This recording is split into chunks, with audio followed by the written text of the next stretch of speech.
내 딸 에멀리는 격렬하는 미소를 지으며 말했다. 하와이에 우리랑 같이 못 가. 그리고 그녀의 남편 데이비드가 덧붙였다. 아빠는 비행기 표값을 낼 형편이 안 되잖아요. 나는 미소를 지으며 아무 말도 하지 않았다. 이미 개인 제트기로 하와이행 비행기를 예약해 놓았다는 걸 알고 있었기 때문이다. 그들이 이 사실을 알았을 때 그들의 반응은 모든 돈을 들일 가치가 있었다. 그들이 무슨 짓을 했는지 믿지 못할 것이다. 계속하기 전에 채널 구독과 댓글로 어디서 듣고 계신지 알려주세요. 하와이에 우리랑 같이 못 가. 에밀리의 목소리는 조용한 식당의 칼날처럼 날카롭게 파고들었다. 그녀의 포크는 입으로 가는 도중에 멈춰 있었다. 긁힌 나무 식탁은 우리 사이에 갑자기 거대하게 느껴졌다. 달고 다른 홈 하나하나가 침묵의 깊은 골짜기였다. 나는 커피잔을 내려놓았다. 짝이 맞지 않는 받침 접시와 부딪히며 딸그락 소리를 냈다. 아빠, 진심이에요. 그녀는 눈을 굴렸다. 12살 이후로 수천 번 보아왔던 바로 그 거만하고 무시하는 몸짓이었다. 이건 가족 여행이에요. 데이비드의 부모님도 오시기로 했고 아빠까지 감당할 여유가 없어요. 아빠는 비행기 표값을 낼 형편이 안 되잖아요. 데이비드의 말은 물리적인 충격처럼 다가왔다. 그는 의자에 몸을 기댄 채 만족스러운 미소를 얼굴 가득 짓고 있었다. 스프링이 그의 무게로 삐걱거렸고 그 소리는 갑작스러운 정적 속에서 울리는 듯했다. 소피어. 가 으깬 감자에서 고개를 들었다.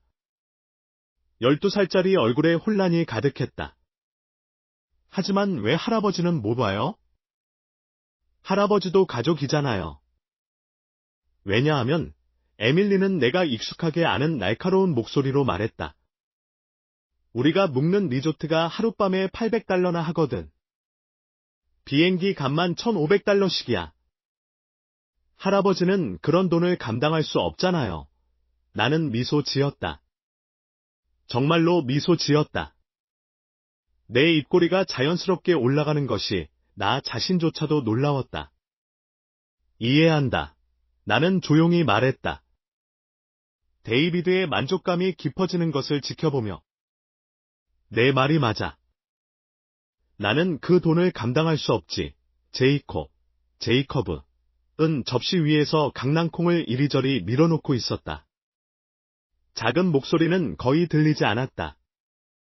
어쩌면 우리 모두 함께 캠핑을 갈 수도 있지 않을까? 에밀리의 웃음소리는 몹시 차가웠다. 얘야, 아빠가 이 여행을 계획하느라 정말 힘들게 일했어. 우리는 그랜드 더블유의 리조트에 묵을 거야. 곳곳에 수영장이 있고 스노클링도 하고. 그리고 비싸지. 데이비드가 말을 끊고 나를 쳐다보았다. 악의적인 즐거움이 느껴지는 눈빛이었다. 저녁 식사를 위해 옷을 제대로 차려입어야 하고 사람들이 특정한 수준을 기대하는 그런 곳이거든. 그 뉘앙스는 연기처럼 공중에 떠돌았다. 나는 내 플란넷 셔츠를 내려다보았다. 주머니 근처에 작은 구멍이 있었지만 한 번도 고칠 생각도 하지 않았던 셔츠였다. 갑자기 그것은 실패의 유니폼처럼 느껴졌다. 우리는 목요일 아침에 떠나. 에밀리는 계속 말했다. 그녀는 데이비드에게 몸을 돌리며 목소리가 밝아졌다. 호놀룰루까지는 1등석, 그리고 리조트까지는 헬리콥터로 갈 거야. 당신 부모님은 스파 트리트먼트를 정말 좋아하실 거예요. 컨시어지가 이미 다 준비해놨어. 데이비드가 테이블을 가로질러 에밀리의 손을 잡으며 덧붙였다. 오션뷰가 있는 전용 카바나, 선셋 세일링, 당신이 원하던 와인 시음까지. 나는 그들의 낙원을 계획하는 것을 들었다. 비싼 세부사항 하나하나에 그들의 목소리는 점점 더 생기 넘쳤다. 20년 전에 내가 샀던 단순한 황동 샹들리에가 그들 얼굴에 긴 그림자를 드리웠고 그들은 돈에 대해 마치 공기처럼 가볍고 끝없는 것처럼 이야기했다. 아빠, 커피 더 드릴까요? 에밀리가 갑자기 인위적으로 밝은 목소리로 물었다. 마치 예의로 상처를 덮을 수 있다는 듯이. 아니, 괜찮다. 나는 일어나서 접시를 치우기 시작했다. 대화가 끊긴 공간을 도자기에 부딪히는 은식기 소리가 채웠다. 그냥 제가 치울게요. 데이비드의 의자가 나무 바닥을 긁으며 테이블에서 멀어졌다. 우리도 이제 가야겠어요. 내일 아침 일찍이니까 수화물 제한도 다시 한번 확인해야 하고요. 그래, 나는 접시를 조심스럽게 쌓았다. 가슴속에 느껴지는 떨림에도 불구하고 내 손은 흔들리지 않았다. 잘 다녀오렴. 에밀리가 내 뺨에 차갑고 빠르게 입맞춤했다. 사진 보낼게요. 그녀는 이미 지갑을 찾으며 말했다. 다음번에는 좀 더 합리적인 것을 계획해봐요. 나는 그들이 아이들에게 코트를 입히고 지퍼 소리와 작별 인사, 그리고 자동차 문이 닫히는 소리를 들었다. 데이비드의 BMW 엔진이 가르릉거리다 멀어져 갔다. 저녁 식사의 잔해와 그들의 웃음소리만 남겨둔 채 집은 다시 침묵에 잠겼다. 부엌 시계의 규칙적인 똑딱거리는 소리만이 그 침묵을 깨뜨렸다. 나는 창가에 서서 그들의 미등이 코너를 돌아 사라지는 것을 지켜보았고 마침내 내 미소도 사라졌다. 그 자리에는 완전히 다른 무언가가 자리 잡기 시작했다. 그들은 자신들이 방금 무슨 짓을 했는지 전혀 몰랐다. 나는 저녁 식사에 남은 음식을 쓰레기통에 긁어모으며 접시를 조용히 씻었다. 모든 움직임이 기계적이고 명상적이었다. 제이콥이 밀어놓았던 강낭콩, 에밀리가 돈 이야기가 나오자 버려버린 반쯤 먹다 남은 으깬 감자들. 평범했던 식사는 어느새 전장이 되어 있었다. 나는 수도꼭지를 틀고 물이 접시 위로 쏟아지는 것을 보았고, 그때 그것을 보았다. 부엌 서랍에서 미끄러져 나온 명함 한 장이 비눗물 위로 떠 있었다. 비눗방울 사이로 나의 예전 회사 로고인 톰슨 테크 솔루션즈가 겨우 보였다. 나는 물이 뚝뚝 떨어지는 명함을 집어들었고, 갑자기 나는 2019년의 그 회의실로 돌아가 있었다. 우리의 얼굴을 거울처럼 비추던 마호가니 테이블. $1,500만 내 계좌로 이체하는 악수. 우리의 사용자 참여율을 보았을 때 구매자의 눈이 빛나던 방식. 여기에 정말 특별한 것을 만들었군요. 로버트, 나버트. 그가 말했다. 수표가 윤기 나는 표면 위로 미끄러졌다. 정말 혁신적입니다. 이 인증 소프트웨어는 모든 것을 바꿀 겁니다. 그때 나는 자부심과 안도감을 느꼈다. 18시간씩 일하던 수년의 시간들, 코드를 디버깅하는 자정의 마어거리트, 이 커피를 가져다 주던 기업, 다음 펀딩 라운드를 쫓느라 놓쳤던 에밀리의 축구 경기들. 그 순간 모든 것이 같이 있었다. 마거릿은 주차장에서 기다리고 있었다. 그녀의 얼굴은 흥분으로 빛나고 있었다. 어떻게 됐어? 우리가 해냈어. 나는 그녀를 끌어안고 속삭였다. 우리가 해냈어. 하지만 그날 밤 늦게, 바로 이 부엌에 앉아 있을 때, 그녀는 조용해졌다. 로버트, 그녀는 차를 조심스럽게 저으며 말했다. 돈은 사람을 바꿔. 그들의 진짜 모습을 보여주지. 무슨 뜻이야? 내 말은 이제 당신의 진짜 친구가 누구인지, 당신이 제공할 수 있는 것이 아니라 당신 자체를 진정으로 사랑하는 사람이 누구인지 알게 될 거야. 그녀는 테이블을 가로질러 손을 내밀었고, 그녀의 손가락은 내 손 위에서 따뜻했다.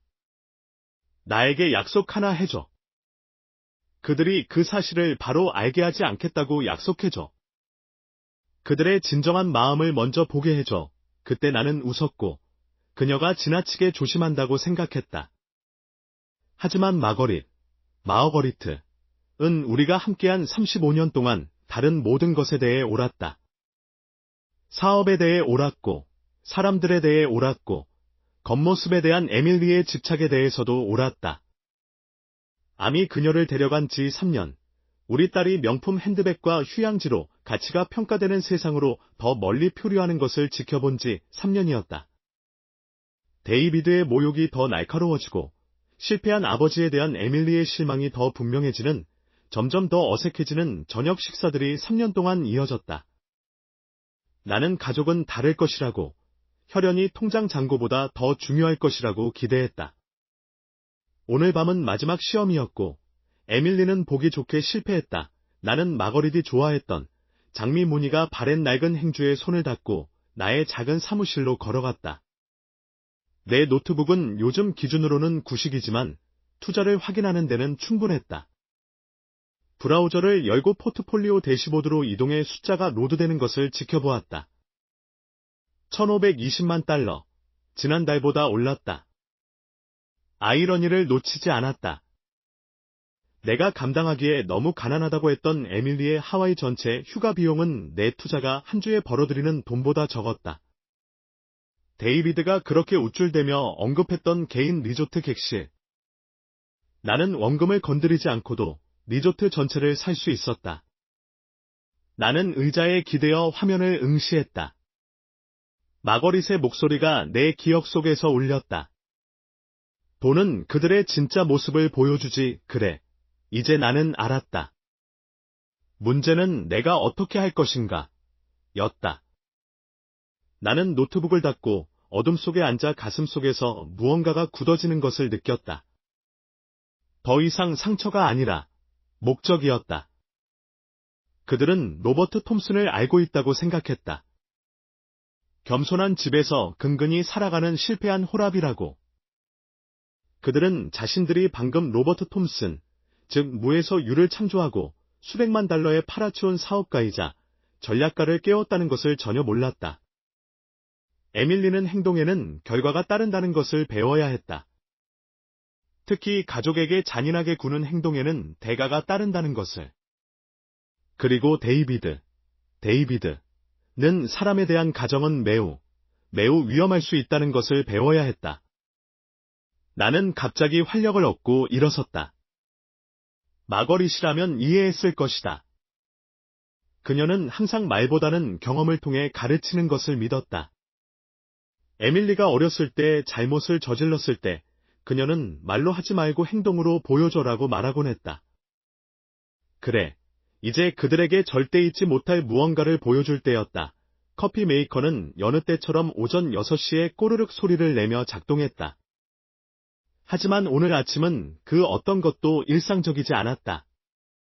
나는 부엌 조리대에 서서 짙은 액체가 냄비를 채우는 것을 보았다. 내 마음은 이미 가능성들로 빠르게 움직이고 있었다. 신문은 테이블 위에 펼쳐지지 않은 채 놓여 있었다. 수년 만에 처음으로 나는 아침 헤드라인보다 더 중요한 일들이 있었다. 나는 머그잔을 들고 작은 사무실로 가서 노트북을 켜고 오래된 주소록을 열었다. 수년 동안 전화하지 않았던 이름과 번호들, 필요에 의해서가 아니라 습관적으로 유지했던 사업상의 인맥들이었다. 오늘 그 인맥들은 매우 귀중해질 참이었다. 첫 번째는 정찰이었다. 나는 거의 사용하지 않던 페이스북을 열고 에밀리의 프로필로 이동했다. 그녀의 개인정보 설정은 우스울 정도로 느슨했고 그녀의 삶의 모든 세부사항이 전 세계에 공개되어 있었다. 거기에 어제 저녁 사진이 있었다. 그녀와 데이비드가 트렌디한 레스토랑에서 샴페인 잔을 들고 활짝 웃고 있는 사진이었다. 캡션에는 다가오는 하와이 모험을 축하하며 축복받은 하와이의 그랜드와 리조트가 기다려지네. 가족 시간미라고 적혀 있었다. 나는 그녀의 최근 게시물들을 스크롤했다. 각각은 내 조사에서 단서였다. 공항에 체크인하면서 그들의 출발 시간을 보여주는 사진. 비행기 확인 사진. 게이트 번호가 선명하게 보였다. 데이비드의 인스타그램 계정은 훨씬 더 보안에 취약했고 그들의 호텔 예약 세부 정보와 계획된 활동들을 보여주었다. 사람들이 온라인에 이렇게 많은 것을 공유하다니 놀라웠다. 내 사업 시절에는 내 딸이 무료로 게시하는 것보다 훨씬 덜 상세한 경쟁사 정보를 얻기 위해 수천 달러를 썼었다. 나는 워드 문서를 열고 메모하기 시작했다. 오래된 분석적 사고가 다시 작동하기 시작했다. 비행기 아메리칸 항공 847편 출발 목요일 오전 7시 15분 호놀룰루 도착 현지 시간 오전 11시 30분 호텔 그랜드와 리조트 오션프론트 스위트 도착 5월 15일 출발 5월 22일 활동 금요일 스노클링 투어 토요일 스파데이 일요일 선셋 디너 크루즈 전화가 울렸다. 나의 조사로부터 나를 깜짝 놀라게 했다. 거의 무시할 뻔했지만 마커스 첸, 마어커스 첸이라는 이름을 보았다. 예전 고객이자 지금은 익스클루시브 트래블 파트너스의 운영 부사장이었다. 마커스, 나는 목소리에 따뜻함을 담아 대답했다. 정말 오랜만이네요. 로버트, 마침 당신 생각을 하고 있었어요. 어떻게 지내세요? 생각보다 잘 지내요. 그런데 부탁 하나 하려고요. 하와이 접객업계에 아직 인맥이 있죠? 물론이죠. 뭐가 필요하세요? 나는 가족에게 깜짝 방문을 하려고 한다고 설명했다. 그에게 호텔 세부 정보를 알려주었다. 마커스의 목소리는 즉시 전문적인 관심으로 바뀌었다. 그랜드 와요. 아름다운 곳이죠? 아주 고급스럽고요. 제가 몇 군데 전화해 볼 수 있습니다. 가족분들의 일정을 알아봐 드릴게요. 언제 방문하실 생각이세요?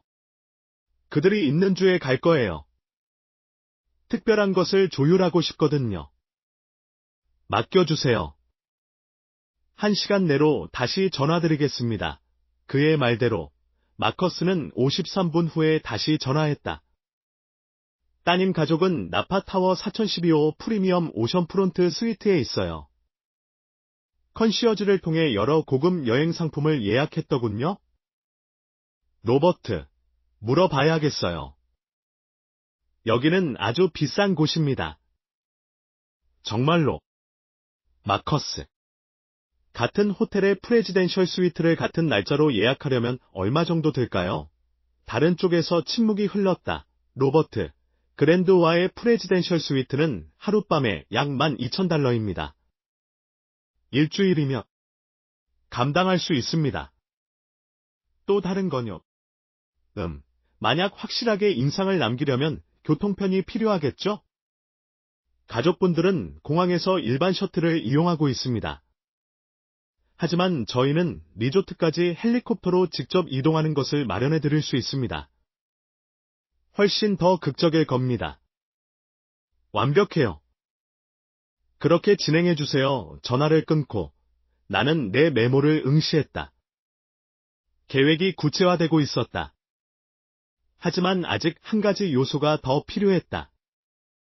가장 중요한 것이었다.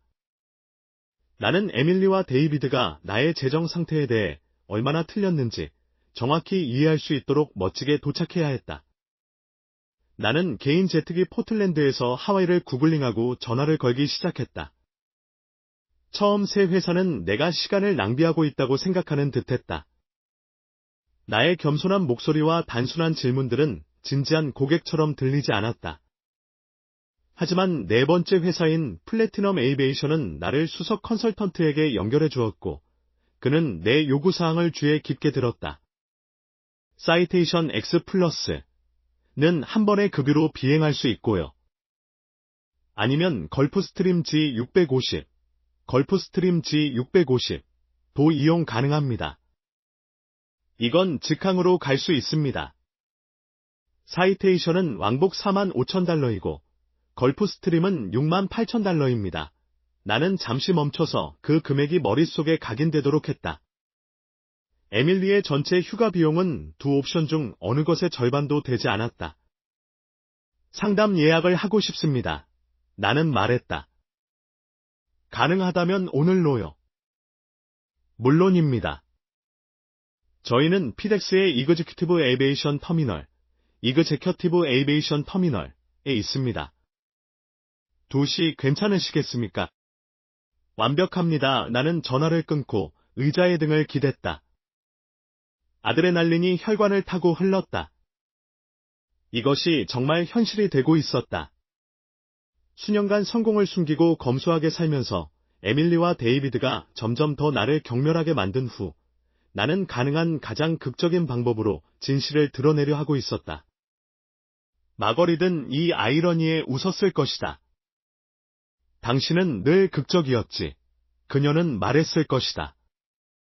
하지만 때로는 사람들이 놓치고 있는 것을 이해하려면 거창한 몸짓이 필요해.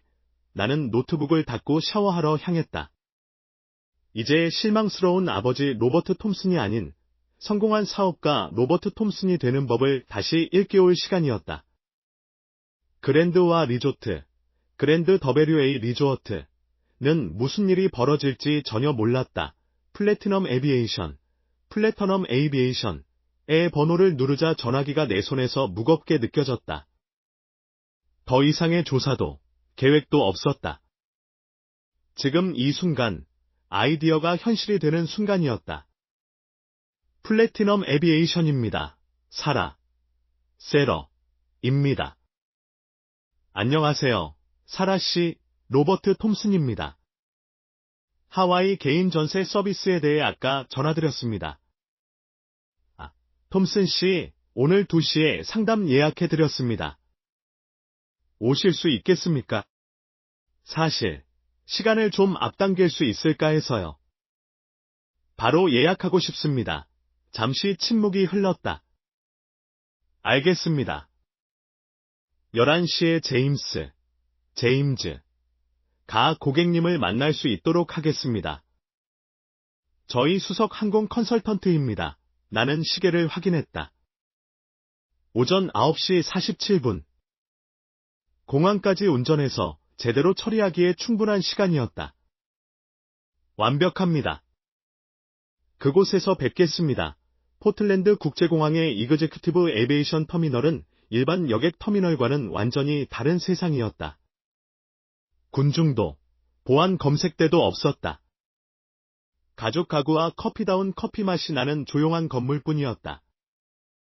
나는 나의 소박한 혼다 시빅, 한더 시빅을 테슬라와 벤츠 사이에 주차했다. 약간 우스꽝스럽게 느껴졌다. 내가 들어서자 안내원은 고개를 들었고 그녀의 미소는 전문적이었지만 조심스러웠다. 내 청바지와 플란넬 셔츠는 분명 개인 항공 고객의 일반적인 복장이 아니었다. 로버트 톰슨입니다. 나는 말했다. 제임스와 약속이 있습니다. 알겠습니다. 잠시만 기다려주세요. 내가 거절하려는 순간 제임스가 나타났다. 완벽하게 재단된 값비싼 양복을 입은 40대의 남자로 존경심을 불러일으키는 전문가다운 세련됨을 갖추고 있었다. 톰슨 씨, 제임스 미첼입니다. 와주셔서 감사합니다. 그의 악수는 단단했고 태도는 정중했지만 조심스러웠다. 나는 그가 나의 외모를 살피고 내가 진지한 고객인지 아니면 시간을 낭비할 사람인지 계산하고 있다는 것을 알 수 있었다. 하와이 전세 서비스에 관심이 있으시다고 들었습니다. 그는 나를 개인 회의실로 안내하며 말했다. 언제 여행을 원하십니까? 목요일 아침입니다. 호놀룰루에 이른 오후까지 도착해야 합니다. 꽤 촉박하시네요. 여행의 목적을 여쭤봐도 될까요? 나는 가죽 의자에 기대어 그의 얼굴을 살폈다. 가족 사업입니다. 인상을 남겨야 합니다. 알겠습니다. 하와이로 가는 항공기 옵션은 몇 가지 있습니다. 사이테이션 X 플러스가 그 노선의 가장 인기 있는 기종입니다. 가장 빠른 것은 무엇입니까? 제임스의 눈썹이 살짝 올라갔다. 걸프스트림 G650이 저희의 주력 항공기입니다. 직항으로 약 5시간 반 만에 도착할 수 있습니다.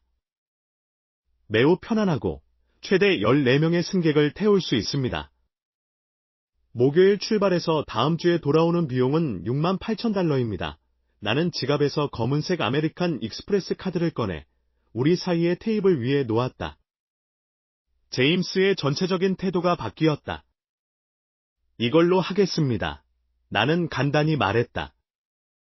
훌륭합니다.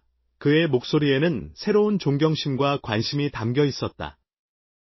제가 이용 가능한 시간을 확인하고 몇 가지 세부 사항을 여쭙겠습니다. 다음 1시간 동안 우리는 여행의 모든 측면을 계획했다. 출발 시간은 오전 9시. 에밀리 가족이 이미 도착하여 자리를 잡은 후에 내가 도착하기에 충분한 시간이었다. 식사는 소박하지만 품위 있게, 비록 내가 거의 먹지 않겠지만. 지상 교통편은 헬리콥터로 그랜드와 리조트까지 직접 이동하기로 했다. 헬리콥터는 리조트의 전용 착륙장에 착륙할 겁니다. 제임스는 태블릿 위로 손가락을 움직이며 설명했다.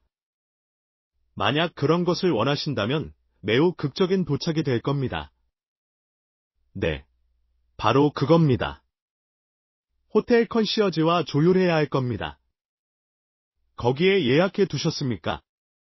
예약 중입니다. 프레지덴셜 스위트입니다. 제임스는 마치 이것이 완전히 정상적인 일인 것처럼 고개를 끄덕였지만 나는 그의 눈이 살짝 커지는 것을 포착했다. 알겠습니다.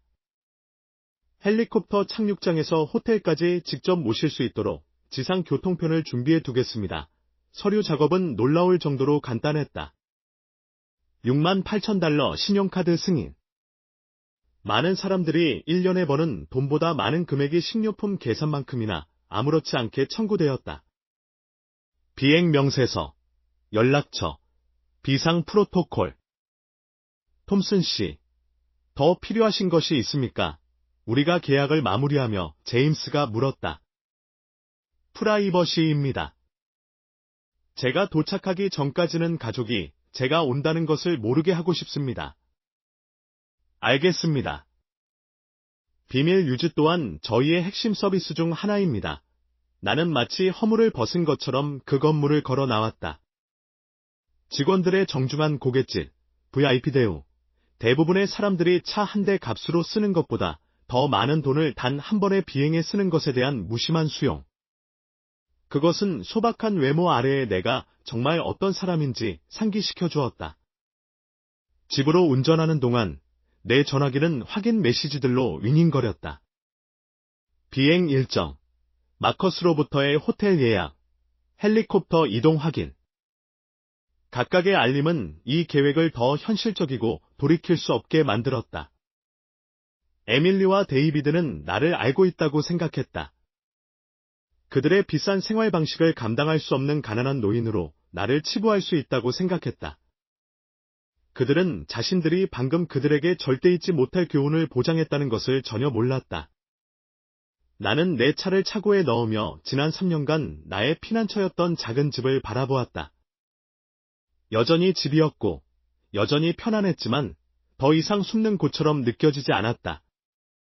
목요일 아침, 나는 그 헬리콥터에서 내려 그랜드와의 전용 착륙장 위로 발을 디딜 것이고, 에밀리는 그녀의 가난한 아버지에 대해 얼마나 틀렸는지 정확히 알게 될 것이다.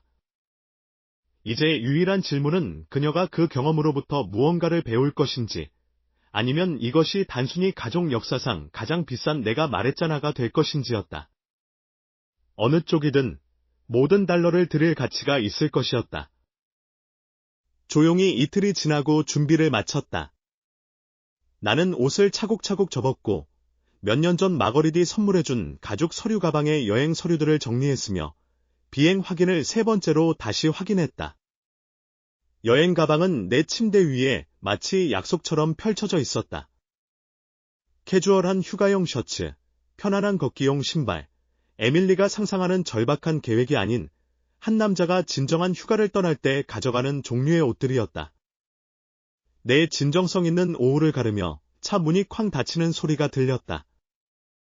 그리고 현관의 발소리가 들렸다. 자신감 있고 익숙한. 내가 현관문에 도착하기도 전에 자물쇠의 열쇠가 돌아가는 소리가 들렸다. 아빠, 집에 있어. 게밀리의 목소리는 혼자 있을 것이라 예상하는 사람의 특유한 톤이었다. 나는 침실에서 나왔고 손에는 여전히 여행 서류들이 들려 있었다. 그때 그녀는 2개의 큰 쇼핑백을 들고 모퉁이를 돌아왔다. 그녀의 눈은 즉시 내 방문을 통해 보이는 여행 가방으로, 그리고 내 손에 들린 서류들로 향했고, 그녀의 얼굴은 완전히 변했다. 그게 뭐야? 쇼핑백이 그녀의 손에서 떨어졌고, 내용물들이 내 나무 바닥에 쏟아졌다. 진심으로 우리를 따라올 계획이야. 안녕하세요. 에밀리, 나는 서류들을 복도 테이블에 놓았다. 휴가 가려는 중이야. 휴가. 그녀의 목소리는 한 옥타브 올라갔다. 아빠. 이건 말도 안 돼. 아빠는 우리를 하와이로 따라올 수 없어. 우리 가족을 스토킹할 수 없다고. 나는 누구도 따라가지 않아. 나는 나만의 하와이 여행을 계획한 거야. 우리가 거기 있는 같은 주에. 정말 우연의 일치네요. 그녀는 바닥에 떨어진 물건 중 하나인 내가 몇 년 전에 사준 비치 타월을 발로 찼다. 이건 부적절함을 넘어선다고. 우리 가족의 시간을 망치려고 하는 거잖아. 나는 문틀에 기대어 그녀가 작은 거실을 우리에 갇힌 동물처럼 서성이는 것을 지켜보았다.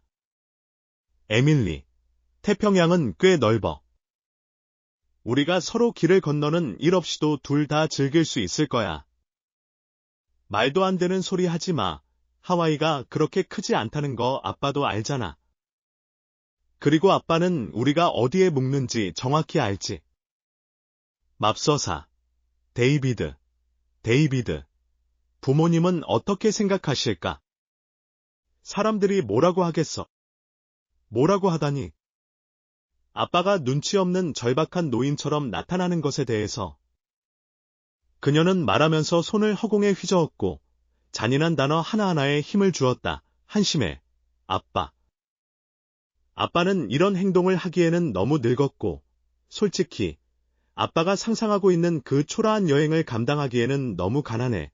그녀의 말에서 오는 익숙한 아픔은 이제 힘이 덜했다. 나는 미소 지었다. 나는 내가 필요한 것을 정확히 감당할 수 있어. 에밀리의 웃음은 날카롭고 차가웠다. 정말. 무슨 돈으로? 아빠는 이 조그만 집에 살잖아. 15년 된 차를 몰고. 구실에서 쇼핑을 하잖아. 아빠가 무슨 호화로운 휴가를 가는 척하지 말자고. 뭘 했어? 호스텔을 예약했어. 공항 근처에 싸구려 모텔을 찾았어. 그런 셈이지. 이건 관련된 모든 사람에게 창피한 일이야. 아빠가 만든 그 한심한 계획들 다 취소해. 만약 아빠가 우리가 있는 동안 하와이에 나타나면 맹세코 우리는 즉시 떠날 거야. 스토킹 같은 행동을 겪는 것보다 휴가를 줄이겠다고 나는 창문으로 걸어가서 요시 정원을 가꾸는 것을 지켜보았다. 오후의 햇살이 마어거리트, 이 심었던 장미들을 비추고 있었고 그 장미들은 여전히 꽃을 피우고 있었다. 내가 이렇게 강하게 느낀다는 것을 이해해. 나는 굴욕을 느끼지 않는 것에 대해 강하게 느껴. 데이비드 부모님은 멋진 분들이고 이런 종류의 역기능을 보실 필요가 없어. 아빠가 길 잃은 강아지처럼 우리를 따라다니는 것을 목격하실 필요가 없다고. 나는 누구도 따라다니지 않을 거야. 그럼 아빠요. 에밀리가 당신이 어지러움 증세를 보이고 어떤 날은 운전하기에도 너무 힘들어한다고 했어. 그 집에서 혼자 지내는 것에 대해 너무 걱정했네. 새 약은 좀 도움이 돼. 나는 내 안락의자에 몸을 기댔고 침실 문을 통해 보이는 짐이 가득 찬 여행 가방을 응시했다. 에밀리는 나를 그들의 휴가에서 제외했을 뿐만이 아니었다. 그녀는 그것을 정당화하기 위해 나의 건강에 대한 정교한 허구를 만들어냈고 그녀 자신을 나약한 아버지를 보호하는 배려심 깊은 딸처럼 보이게 만들었다. 어떤 날은 괜찮고 어떤 날은 좋지 않아. 나는 조심스럽게 약간 더 약한 목소리로 말했다. 물론이지. 마사가 당신을 위해 기도하고 있다고 전해달라고 했어. 그리고 모든 필요한 것이 있으면 주저하지 말고 전화해. 이번 주에 저녁을 가져다 주거나 집안에 무거운 것을 옮기는 것을 도와줄 수도 있고 그의 목소리에 담긴 진정한 따뜻함은 에밀리의 속임수를 더욱 역겹게 만들었다. 마이클은 고통받고 있다고 생각하는 사람을 걱정하는 좋은 사람이었고, 그의 며느리는 나를 무력하고 쇠약해져 가는 사람으로 묘사하고 있었다. 정말 사려 깊네요, 마이클. 당신의 마음을 말로 다 표현할 수 없을 만큼 고맙게 생각합니다. 당신은 그냥 회복에 집중해. 에밀리는 의사들이 낙관적이라고 했지만 이런 일들은 시간이 걸린다고 하더군. 우리는 당신이 하와이에 함께할 수 없다는 것을 완전히 이해해. 지금 당장 여행은 너무 큰 부담일 거야. 바로 이것이었다. 나의 부재에 대한 완벽한 변명, 걱정과 의학적 필요성으로 포장된. 네, 의사들도 집에 가까이 머물라고 권고했어요. 나는 거짓말이 얼마나 쉽게 입에서 나오는지 놀라며 말했다. 현명한 생각이네. 하와이는 당신이 더 건강해졌을 때도 여전히 그곳에 있을 거야. 아마 내년에 완전히 회복되면 갈 수 있겠지. 그가 전화를 끊은 후 나는 불을 켤 생각도 하지 않고 짙어지는 어둠 속에 앉아 있었다. 에밀리의 속임수는 내가 상상했던 것보다 훨씬 더 정교했다.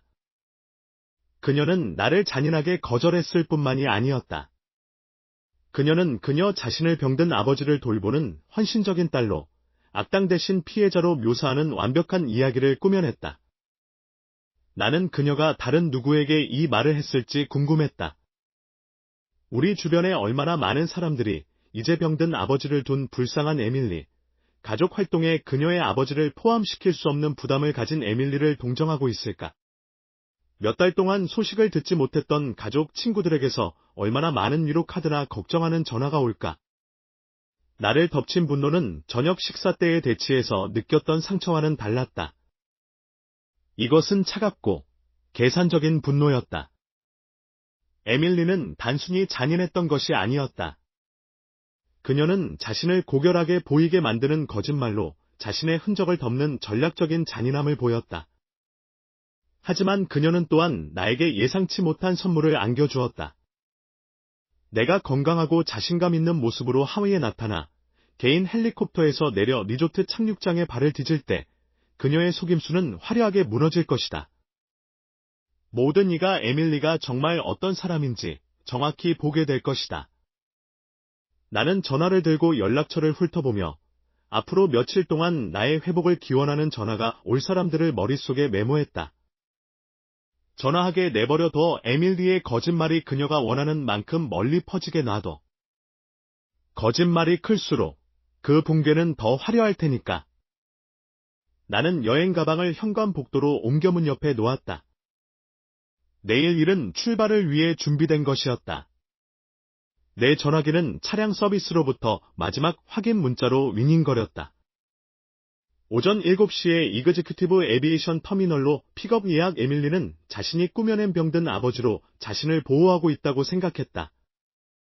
내일, 그녀는 어떤 병들은 매우 극적인 회복을 한다는 것을 발견하게 될 것이다. 알람 시계는 필.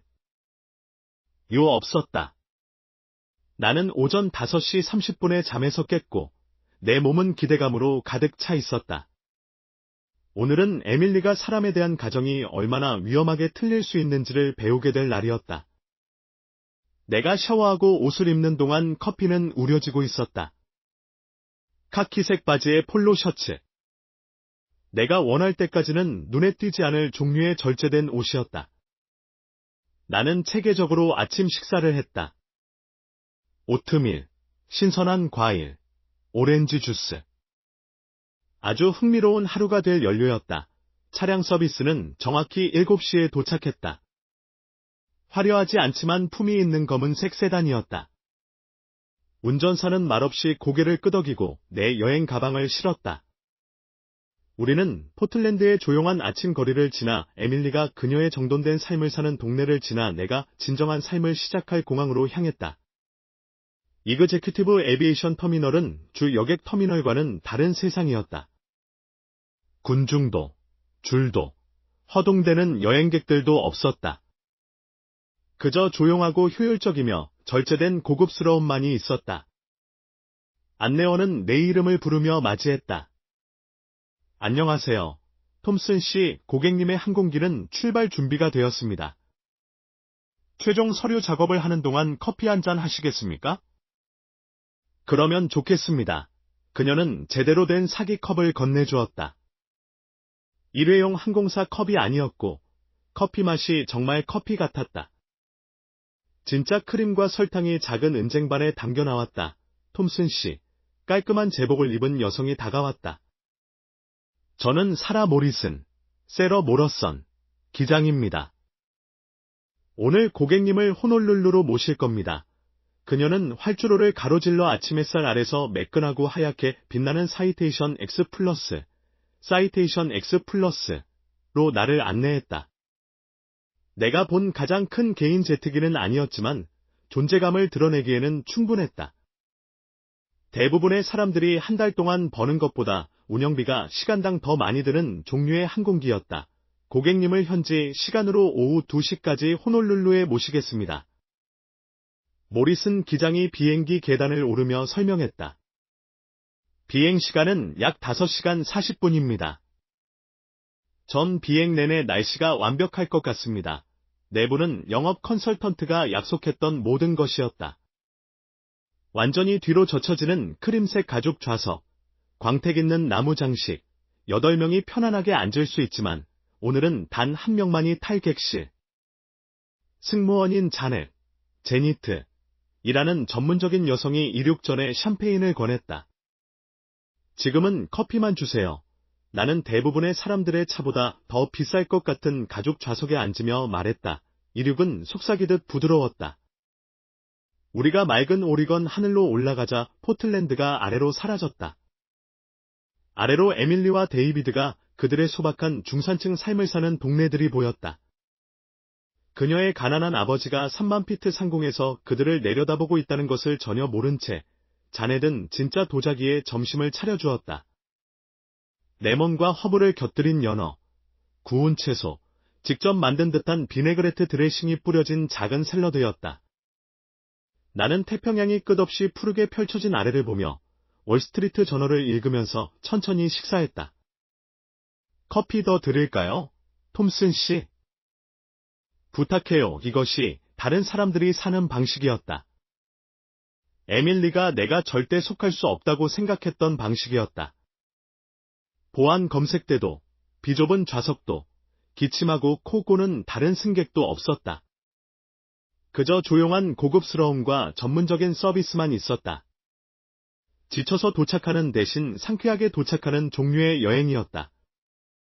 나는 마어거리트를 생각했다. 그녀는 그 사치에 대해 웃었겠지만 몰래는 매 순간을 즐겼을 것이다. 당신은 항상 극적으로 포인트를 주는 것을 좋아했지. 그녀는 말했을 것이다. 하지만 때로는 사람들에게 말로 하지 않고 보여줘야 해. 내 전화기가 울렸다. 호텔에서 온 문자였다. 톰슨 씨, 하와이에 오신 것을 환영합니다. 고객님의 헬리콥터 이동은 오후 2시 30분 호놀룰루 국제공항 출발로 확정되었습니다. 완벽한 타이밍이었다. 에밀리 가족은 이제 그들의 일상에 익숙해졌을 것이다. 아마 수영장 옆에서 쉬거나 리조트를 구경하고 있을 것이다. 그들은 어떤 놀라움도 예상하지 못했을 것이다. 그들은 인생에서 가장 큰 놀라움을 곧 경험하게 될 것이다. 데이비드는 캐주얼한 옷과 소박한 외모의 나를 위아래로 훑어보았다. 그래. 어떻게 오셨어요? 로버트. 일반석 타고 공항에서 버스 타고 오셨나? 그런 셈이지. 데이비드는 거의 숨기지 않는 우쭐함으로 말했다. 아빠가 여기 있는 동안 아빠의 어떤 비용도 우리가 부담해 주기를 바라지는 않으시겠죠. 우리는 우리 가족을 위해 예산을 짰지 예상치 못한 추가 비용까지는 아니거든요. 그럴 생각도 없어. 에밀리는 데이비드의 팔을 잡았다. 아빠가 좀 쉴 시간을 줘야겠어요. 아빠의 컨디션으로는 여행이 힘들었을 테니까. 그들이 걸어가는 동안 데이비드의 목소리가 들려왔다. 그가 어떻게 여기를 감당했는지 아직도 이해가 안 돼. 뭔가 앞뒤가 안 맞아. 그가 얼마나 옳았는지 알았더라면 다음 날 아침 내가 도착했을 때 호텔 레스토랑의 조식 뷔페는 거의 비어 있었다. 신선한 파인애플, 완벽하게 스크램블 된 달걀, 섬에서 직접 키운 듯한 맛의 커피. 집에서 마시던 인스턴트 커피와는 거리가 멀었다. 나는 창가 테이블에 앉아 끝없이 해안으로 밀려오는 파도를 바라보았다. 로버트, 오늘 아침 기분은 좀 어떠세요? 마이클이 과일 접시를 들고 걱정스러운 표정으로 다가왔다. 나는 내 맞은편의 빈 의자를 가리켰다. 훨씬 좋아졌네. 고맙네. 바다 공기가 도움이 되는 것 같아. 정말 다행이군요. 그는 앉았고 잠시 망설였다. 로버트, 실례가 안 된다면 여쭤볼게요. 에밀리가 아빠가 기억력 문제를 겪고 있고 재정에 대해 혼란스러워할 수도 있다고 말했어요. 나는 커피잔을 조심스럽게 내려놓았다. 그랬나? 아빠를 걱정하고 있어요? 어제 아빠의 여기 여행이 판단력 저하의 징후일 수도 있다고 말했어요. 최근에 돈에 대해 혼란스러워하고 좋지 않은 재정적 결정을 내리고 있다고 했거든요. 파인애플이 입안에서 시큼하게 느껴졌다. 그렇군. 그녀는 아빠를 사랑해요. 우리 모두가 그렇듯. 만약 인지적 변화로 힘들어하신다면 부끄러워할 일이 아니에요. 사람들은 이런 문제로 항상 도움을 받거든요. 나는 며칠 동안 에밀리를 불안하게 했던 그 수수께끼 같은 미소와 같은 미소를 지었다. 마이클, 자네의 걱정은 정말 고맙네? 진심이야. 아침 식사 후 나는 리조트 경내를 걷기로 했다. 길은 열대 정원을 지나고 가족들이 물장구 치며 웃는 여러 수영장을 통과했다. 나는 한적한 카바나에서 익숙한 목소리가 들려오는 것을 발견했다. 더 나빠지고 있어. 호텔 비용에 대해 얼마나 혼란스러워하는지 봤잖아. 에밀리의 목소리가 물을 가로질러 분명하게 들려왔다. 그냥 포틀랜드에 놔두고 왔어야 했나봐. 데이비드가 대답했다. 너무 큰 부담이 되고 있어. 나는 야자 수입 뒤에 숨어 더 가까이 다가갔다. 여기 온 것 자체가 이제 합리적인 결정을 내릴 수 없다는 것을 증명하잖아. 에밀리가 계속했다. 데이비드, 우리 진지하게 보조 생활시설, 기억력 관리 같은 걸 고려해야 할 것 같아. 그가 동의할까? 동의할 필요 없어. 우리가 그가 능력이 없다는 것을 증명하면 후견인 지위를 얻을 수 있어.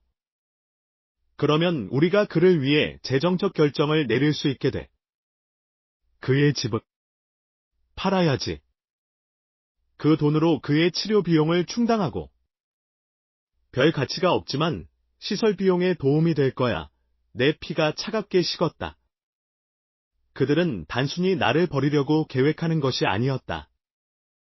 그들은 내 삶의 법적 통제권을 가져가려 하고 있었다. 그럼 있잖아. 일상적인 것들은 데이비드의 목소리가 낮아졌다. 그의 병원 진료, 우편물, 청구서 같은 것들. 우리가 다 처리할 거야. 일단 후견인 지위를 얻으면 더 쉬워질 거야. 위임장을 설정하고 그의 재정을 제대로 관리할 수 있어. 불쌍한 아빠는 아마 자신에게 무슨 일이 일어나는지도 이해하지 못할 거야. 그게 슬프지만 그렇기 때문에 필요한 거야. 나는 뒤로 물러섰다. 내 심장이 쿵쾅거렸다. 그들의 배신의 범위는 숨이 막힐 정도였다. 그들은 나를 잔인하게 거절하고 내 건강에 대해 거짓말하고 시설에 보내려 했을 뿐만 아니라 내 삶과 자산의 법적 통제권을 가져가려 하고 있었다. 그 자산에 그들이 절대 보지 못할 1,500만 달러 이상이 포함되어 있다는 것을 알았더라면? 나는 내 스위트로 물러섰고 내 마음은 빠르게 움직였다. 노트북으로 후견인 법률을 조사했고 내가 의심했던 것을 확인했다. 적절한 법적 보호가 없으면 성인 자녀는 부모가 무능하다는 것을 증명할 수 있다면 실제로 나이든 부모의 삶에 대한 통제권을 얻을 수 있었다. 다행히도 나의 재정 고문들은 몇 년 전에 포괄적인 법적 안전장치를 마련하도록 주장했었다. 위임장, 사전 의료 지시서, 능력평가 등 모두가 바로 이런 종류의 가족 쿠데타를 막기 위해 설계된 것들이었다. 하지만 에밀리와 데이비드는 그것을 몰랐다. 그들은 소박한 집과 쥐꼬리만 한 저축을 가진 무력한 노인을 상대로 음모를 꾸미고 있다고 생각했다. 내일은 나의 출발일이었다. 내일 그들은 모든 것에 대해 얼마나 틀렸는지 정확히 배우게 될 것이다. 나는 전화를 열고 내 조종사에게 문자를 보냈다. 오후 2시 출발 확정. 모든 것이 완벽한지 확인해 주세요. 답장이 즉시 왔다. 네. 톰슨 씨 준비하겠습니다. 에밀리는 창피한 아버지로부터 자신을 보호하고 있다고 생각했다. 대신 그녀는 인생에서 가장 창피한 순간을 경험하게 될 참이었다.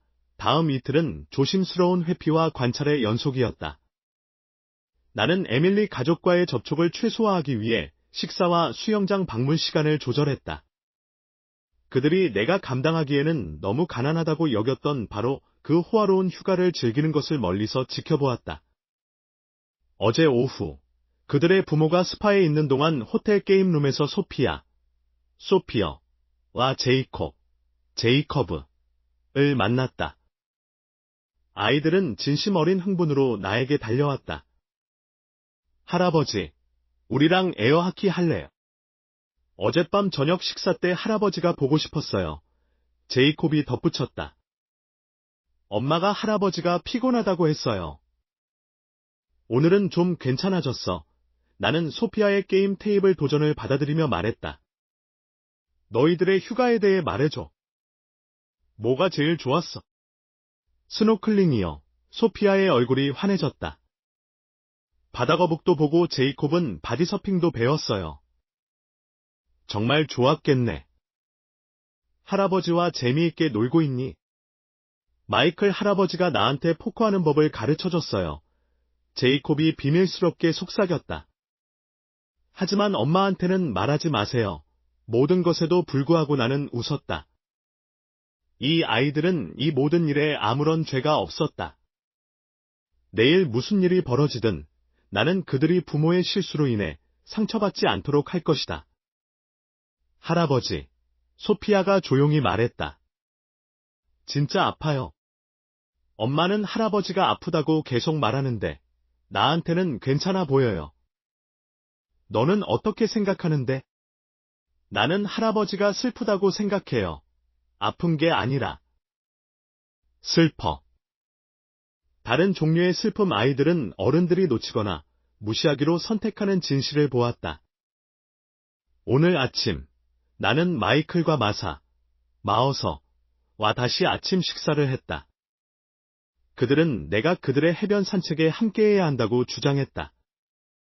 그들의 친절함은 며느리의 잔인함과 날카로운 대조를 이루었다. 로버트, 에밀리가 우리에게 믿게 했던 것보다 훨씬 더 강해 보이네요. 마사가 물가 옆을 걸으며 말했다. 모든 약을 제대로 복용하고 있는 것 맞지? 제 건강에 대해 매우 조심하고 있습니다. 나는 그녀가 상상할 수 없는 방식으로 진실인 말을 대답했다. 잘 됐군요. 에밀리가 당신의 상태에 대해 말했을 때 너무 걱정했는데 여기에서 즐거워하시는 모습을 보니 안심이 되네요. 마이클은 고개를 끄덕였다. 어쩌면 의사들이 너무 비관적이었나 보네. 그들이 얼마나 그럴 수 있는지 알잖아. 나는 에밀리의 정교한 거짓말들, 그녀의 잔인함을 정당화하기 위해 만들어낸 허구의 질병에 대해 생각했다. 아주 곧, 진실은 무시할 수 없을 만큼 분명해질 것이다. 그날 저녁, 나는 출발 준비를 마쳤다. 개인 제트기는 오후 2시에 준비될 것이었고, 바로 에밀리 가족이 상업용 비행기를 타러 갈 준비를 할 때였다. 타이밍은 완벽할 것이었다. 최대한의 충격을 주기에는 충분히 공개적이었지만 아이들을 굴욕을 주지는 않을 만큼 공개적이지는 않았다. 나는 한 가지 추가적인 준비도 해두었다. 만약 소피아와 제이콥이 나와 함께 개인 제트기를 타고 집으로 돌아가고 싶다면 그렇게 할 수 있게 말이다. 부모의 속임수에 휘말린 2명의 순수한 아이들을 위한 특별한 선물이었다. 내 전화기가 에밀리의 문자로 윙윙거렸다. 아빠, 우리는 내일 오후 3시에 떠나요? 아빠는 여행할 만큼 몸이 괜찮으세요? 도움이 필요하시면 공항까지 가는 것을 도와드릴 수 있어요. 그녀의 메시지에 담긴 가짜 걱정은 거의 우스웠다. 나는 답장했다. 고맙다. 나는 나만의 준비가 되어 있어. 그녀의 답장은 즉시 왔다. 정말이세요? 공항이 혼란스러울 수 있고, 아빠의 상태로는 나는 괜찮을 거야. 내일. 에밀리는 그녀의 혼란스러운 아버지가 군사작전의 정밀함으로 이 만남의 모든 세부사항을 계획했다는 것을 발견하게 될 것이다.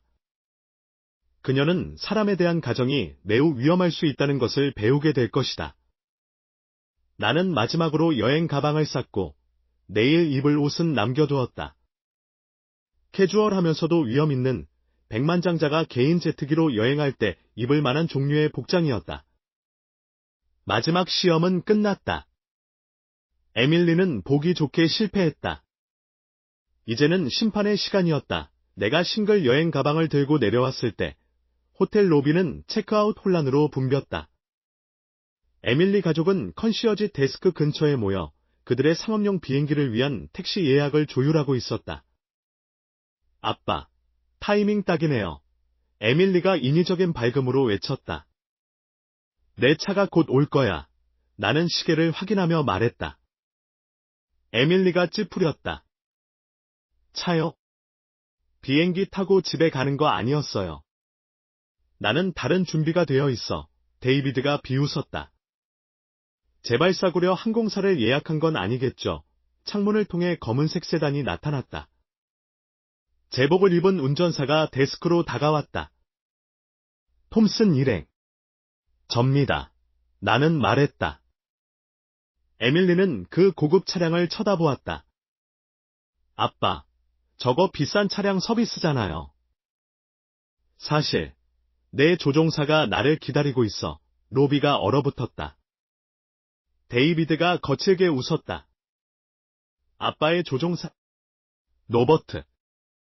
웃기지 마세요. 나는 아이들에게 몸을 돌렸다. 할아버지 비행기 보러 갈래? 비행기가 있어요. 소피아의 눈이 커졌다. 있지. 나랑 같이 집에 갈래? 데밀리의 얼굴이 창백해졌다. 이건 비현실적이야. 아빠한테 비행기 같은 건 없어.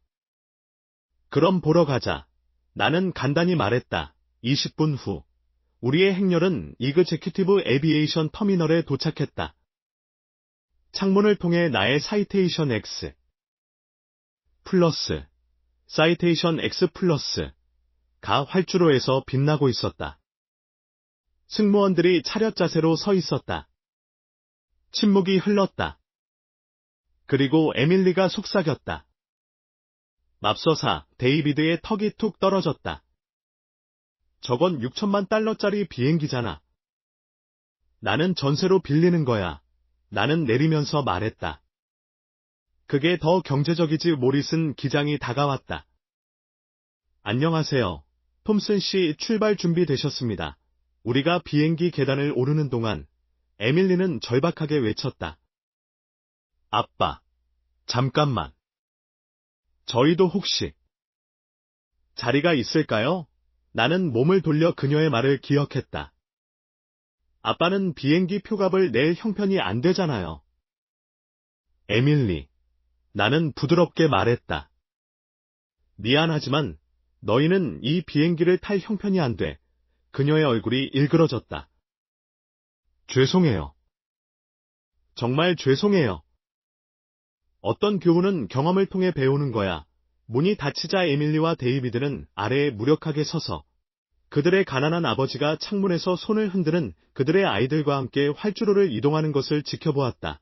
포틀랜드에서 내가 모든 짐을 풀고 잠시 쉬었을 때 거리에서 차 문이 쾅 닫히는 소리가 들렸다. 에밀리의 가족이 도착했고 그들의 얼굴은 단호함으로 굳어 있었다.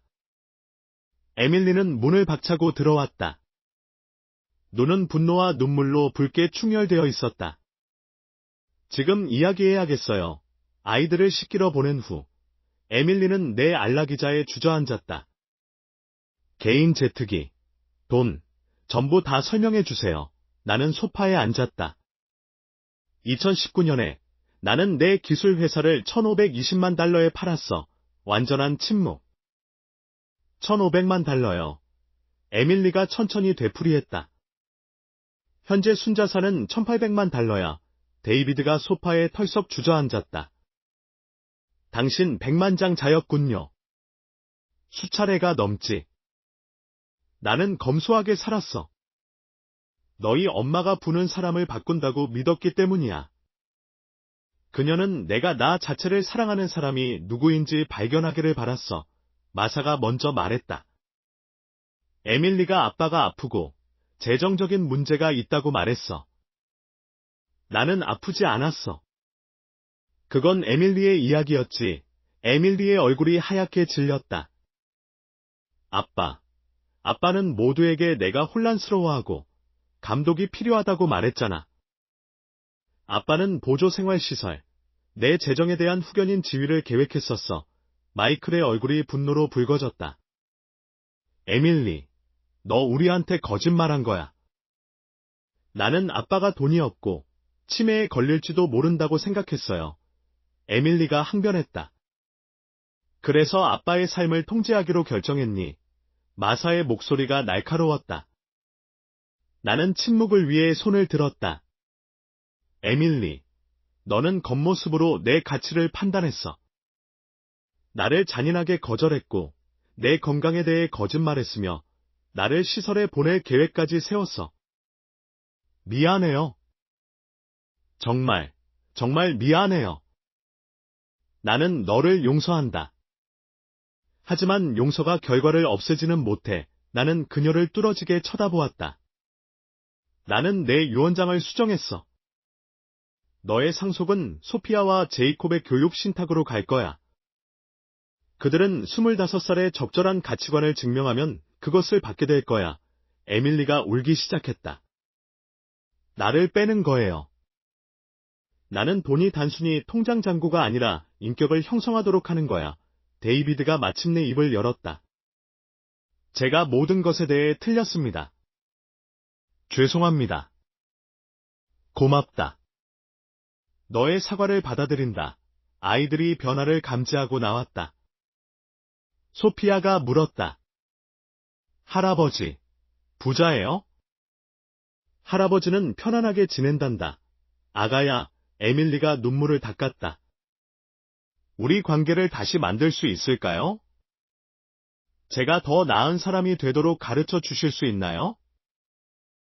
나는 몇 달 만에 처음으로 진심으로 미소 지었다.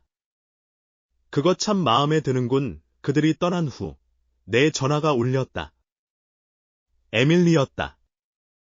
아빠, 교훈을 주셔서, 용서해 주셔서, 저에게 기회를 주셔서 고마워요. 천만에. 사랑한다. 저도 사랑해요. 다음번에는 그냥 저한테 직접 말씀해 주세요. 나는 웃었다. 고려해보지. 정의가 자비와 함께 집행되었다. 쓴 모든 돈에 가치가 있었다. 이 이야기가 마음에 드셨다면 이 영상에 좋아요를 눌러주세요. 채널 구독과 함께 이 이야기에 대한 여러분의 감상을 댓글로 공유해주세요. 다음 이야기를 들으려면 왼쪽에 있는 박스를 클릭하세요.